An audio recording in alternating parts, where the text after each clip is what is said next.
Depuis juillet dernier, Tanguy et Lorbido ont acheté un robot Axid Agbot 5.115 T2.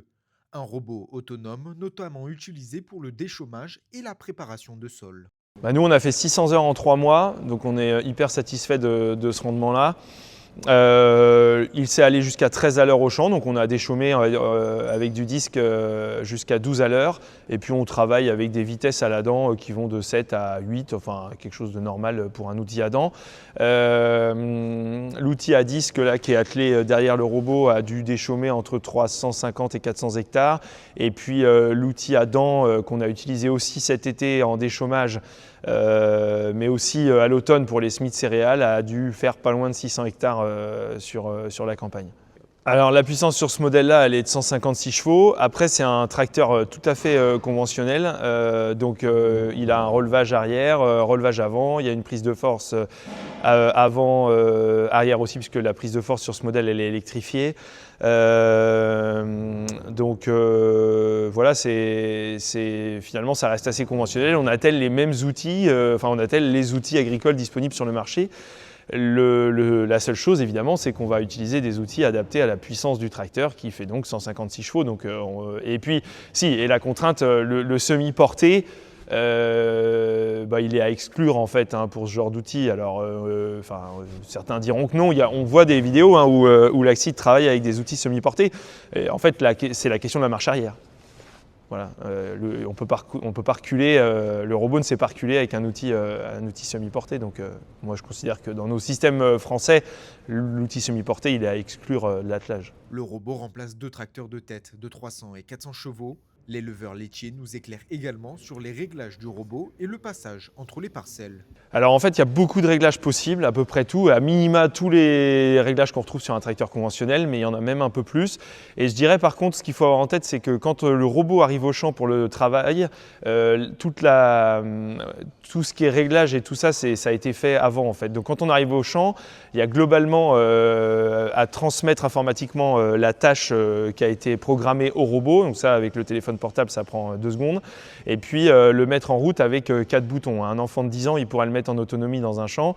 Le travail, il est à faire en amont.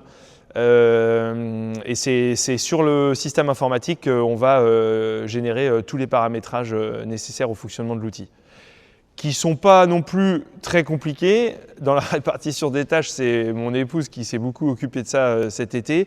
C'est clairement un travail sur lequel il faut prendre le temps de le faire. La veille au bureau, c'est l'idéal avec une bonne connexion Internet, du moins avec une connexion Internet de qualité.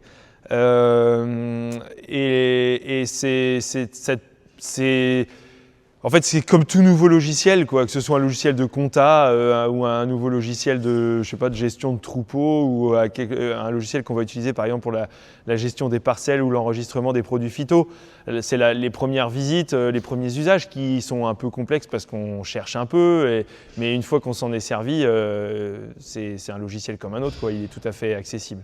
Alors non, déjà il ne circule pas sur la route. Nous on s'est équipé d'un porte-engin pour le faire circuler. Il est autonome à l'échelle d'une parcelle. Même si on a 2 parcelles qu'on souhaite traiter séparément pour X raisons, ne serait-ce qu'une ligne électrique au milieu par exemple, donc le routage génère 2 parcelles. Il est autonome à l'échelle de la parcelle. Après 6 mois d'utilisation, le robot fait l'unanimité sur l'exploitation. Alors, les points faibles, on n'en a pas trouvé beaucoup, ça doit être toujours possible d'en trouver. Les points forts, clairement, c'est l'autonomie, c'est la fiabilité.